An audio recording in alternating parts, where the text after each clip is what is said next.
আসসালামু আলাইকুম গাইজ। বর্তমান সময়ে সবাই কম বেশি কাশবনে ঘুরতে যাইতেছে, আর আমরাও ট্রেন্ডের সাথে তাল মিলিয়ে চলে যাই ভৈরব বাঁশবাড়ি এলাকায় কাশবনে ঘুরতে। কিন্তু কোনো এক কারণে মনে হইতেছিল যে এখানে আসাটাই আমাদের জন্য একটা লস প্রজেক্ট।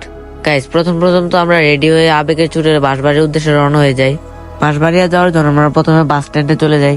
বাস স্ট্যান্ডে এসে আমরা বাস না পাওয়ায় প্রথমে ভাবছিলাম যে সিএনজি দিয়ে যাব, কিন্তু পরবর্তীতে আমরা বাসে উঠে পড়ি। বাসের মধ্যে তো পুরো চিলমুড়ে আসছিলাম, বাতাস খাইতে খাইতে যাইতেছিলাম, কিন্তু শান্তিতে আর থাকতে দিল কই। গিরে হালার বহালা ক্রিমিনাল। গাইজ, বাস এসে পৌর পার্কের সামনে থামে।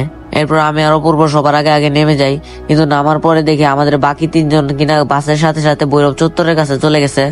এরপর খুঁজতে খুঁজতে চত্বরের কাছে গিয়ে দেখি ওরা বাস থেকে নামতেছে। দেন আমরা ভৈরব বাস স্ট্যান্ডে এসে এখান থেকে একটা গাড়ি রিজার্ভ করি, যে কিনা আমাদের একবারে নিয়ে কাশবাগানে নামাই দিবে। যাওয়ার পথে বাইরে থেকে ভৈরব স্টেডিয়াম দেখে আমরা ভিতরে ঢুকতে চাইতেছিলাম, বাট মামা বললো যে এখানে নাকি তালা মারা থাকে।